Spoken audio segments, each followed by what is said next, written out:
So currently we will start our module 2. To effectively solve problems, you will need some other visual skills: creativity, researching, teamwork, emotional intelligence, risks of management, and decision making. Creativity is the ability for a person to generate new ideas or conceive new perspectives on existing ideas. It can be pivotal into how the decisions should be made and how it should be evaluated. So the second skill would be researching. In today's society, we often use the internet to look for different informations and to solve the final solutions. So the third skill would be team working. In many situations, we cannot solve the final decisions by one person. We need to work with other people, like doing projects, and we should have consistency members to share our pressure. During work times, we should group other people and make contested and elective. So the fourth skills would be emotional intelligence. When dealing with problems, students should analyze and solve problems rationally and not bringing personal or negative emotions to work or school. The ability to recognize the feeling of oneself and others will help you to find the suitable solutions. So the next one would be the risk of management. Solving problems sometimes involves certain risks, and therefore it is necessary to weigh the risks of rate and other joints and several liabilities before making the final decisions. And the last element would be the decision-making skill, which considering all the previous factors and make the most suitable choice for the final decisions. On this sessions, so this site, we will have a reading, take about 4 to 5 minutes, and we will have a 2 minutes short videos. After the readings and the videos, the training will have a better understanding of the strategy of 5 whys, and then use it simple skill tool for problem solving. Let's take a look at the reading first.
Okay, so let's get back to the 5 whys of our problem and take a look at the video.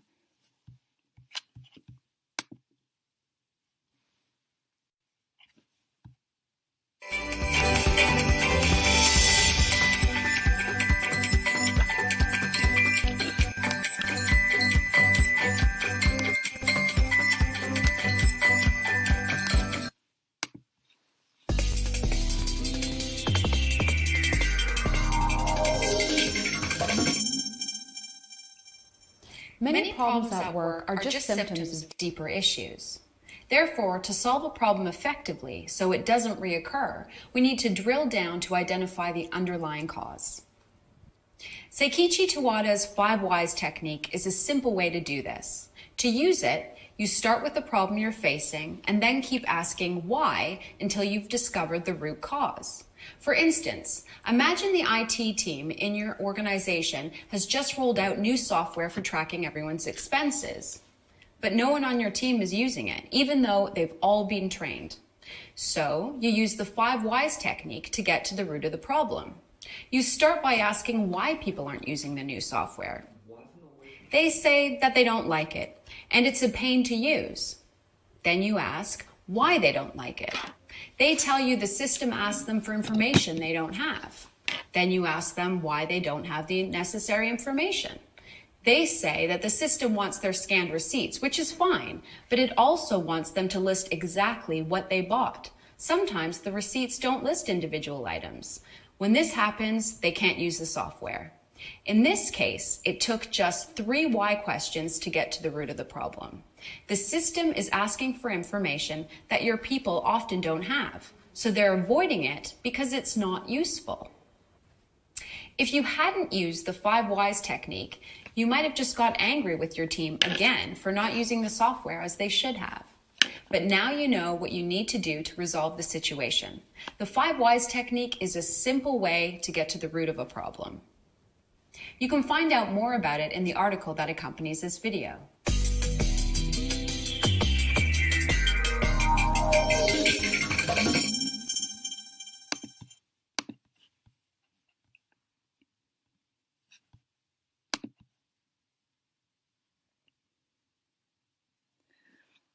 So the 5 why technique is one of the most important root case analysis tools in management team or even schooling. So every team will face a roadblock in its daily work. However, using the 5 why will help you to find the roots, the case of any problem, and protect the process from recurring mistake and failure. And you can use it 5 whys for troubleshooting, quality improvement, and problem solving. So this is a simple technique. However, it can often direct you more quickly to the root of case to solve problems. The 5 why modes help most of the team's work to focus on finding the roots and encourage other team members to share their ideas. So the next slide, we will learn about the 7 steps of effective problem solving. So identify the problem. First, we will evaluate it and find out what is the actual problem and why it happens. Then we will investigate, which ask questions: who, what, when, where, why, how. Ask somebody who can identify this, and then we will hypothesis from an educated team member or guest, and based on the questions we will ask them, what do you think about the case of it? Why do you think it will happen in our companies or restaurants? And for example, when a fine dining restaurants is lack of customer, then we would think about why it would happen. Is it because of bad management team and also case of high turnover rates? So we will need to the manager will need to think about this, and re-evaluate it. So we will get all the information by experimenting with controls and variables and using your hypothesis and evaluate it and identify the question again and make sure it would be correct for the next time. And after that, we will put all the information back together in a logical order. At the last step, we will conclude it and test it.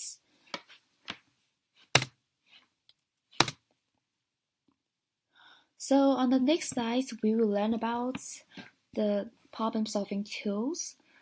So these are not the only examples for problem-solving, but I just picked some of it. So whenever you are defining and analyze the process, looking for potential problems, points, investigate performance, and communicate with other team members, you can use these problem-solving tools. So for example, the PDCA is an iterative four-step management mode that used in business to control and continuously improve processes and products. It can also known as the Deming cycles and the Schreihart cycle, which plan to do studies art. And the second one would be the Portraito chart, which is a basic problem-solving tool that helps to identify the most frequent defects, complaints, or other factors that you can and categorize. And the next one will be the brainstorming. The brainstorming can encourage people to come with thoughts and new ideas. And the last one will be the fishbone diagrams. So it is referred to as a case and effect diagrams. It is a problem-solving and fault-finding tools that facilitate the thought process in deciding an issue into a standard of four contributing sources from which users then think of possible cases of the problems. So let's take a look.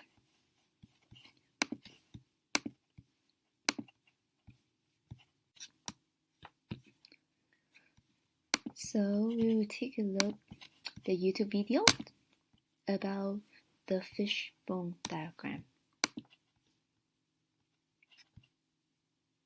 So you're looking for a better way to solve problems in the workplace? Because guessing, blaming, and faulting others hasn't worked.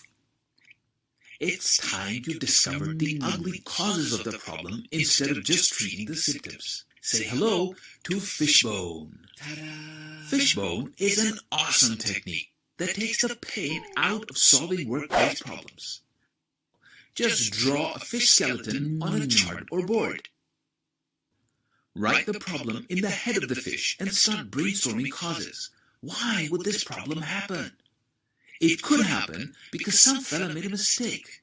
Maybe they weren't trained, or careless, or distracted, or not right for that job. And whose fault is that? It could also happen because the tool or equipment didn't work. It could have been broken or not calibrated. It could have happened because the technique was wrong, or outdated, or maybe just too complicated. Or maybe someone stuck the wrong material into a process. Or maybe because the measurements were wrong. Or it could be something from the outside. Next, figure out ways to fix these causes. For each cause, ask whether you know how to prevent it. If yes, mark it with a C. That's controllable. If you don't know yet, but can find out, mark it with an X for experimental. And if you cannot prevent it or detect it, mark it with an N for noise. The C's need new standard work procedures. The X's need some trial and error. The N's need some protection. With Fishbone, you can always be sure you will find a way to solve the problem, whether you use it by yourself or in a group. Fishbone, making problem solving suck less.